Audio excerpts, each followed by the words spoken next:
بسم اللہ الرحمن الرحیم ناظرین السلام علیکم۔ یوٹیوب ادب چینل قلم قافلہ پاکستان، میں ہوں گل بخشال گلستان سعدی سے حکایات سعدی۔ سعدی رحمۃ اللہ علیہ فرماتے ہیں، خدا کرے اس بد اندیش کی آنکھ پھوٹ جائے جسے خوبی بھی خامی نظر آئے۔ تجھ میں خواہ 70 عیب ہوں اور ایک خوبی، تیرے دوست کو اس خوبی کے سوا کچھ نظر نہیں آئے گا۔ آستانہ دوست پر مرنے والوں پہ کیا تعجب، حیرت تو ان زندوں پہ ہے جو جاں بچا کر آ گئے۔ سعدی رحمۃ اللہ فرماتے ہیں کہ عمر رسیدہ عاشق عرصہ دراز کے بعد واپس آنے والے محبوب سے کہتا ہے، اے جان بہار، تیرے لال گلابی گال اب زرد ہو چکے ہیں اور میری آتش عشق سرد۔ اب مہربان نہ ہو، میرے جذبات برف ہو چکے ہیں۔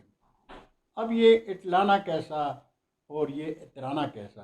اب تو گزشتہ بہار کے پھول چل رہے ہو، جاؤ کسی ایسے چاہنے والے کو ڈھونڈو جو تمہارا طلبگار ہو اور تمہارے ناز اور نخرے کا خریدار ہو۔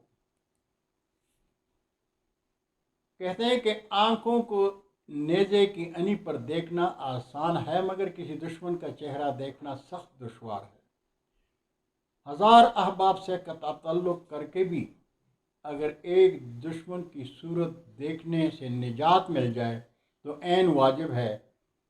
حسین چہرے پر جب سبزہ اگ آتا ہے تو عاشقوں کے دلوں کو اور بھی لبھاتا ہے اور بڑھتا ہے، اور پھر لال گلابی گالوں پر اس سبز خط کو تو رہنے دے یا صاف کر دے، مگر تیرے حسن جوانی کی بہار جا چکی۔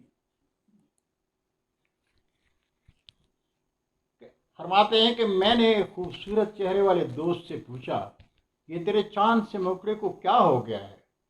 یوں لگتا ہے جیسے اس چاند کو چیونٹیوں کا ہالہ لگ گیا ہے۔ کہنے لگا، معلوم نہیں مکڑے پہ کیا گزری، البتہ یہ جانتا ہوں کہ میرے حسن سوگواری میں اس نے سیاہ ماتمی لباس پہن لیا ہے۔ بہت شکریہ ناظرین، انشاءاللہ پھر ملاقات ہوگی، تب تک کے لیے اجازت۔ اردو ادب زندہ باد۔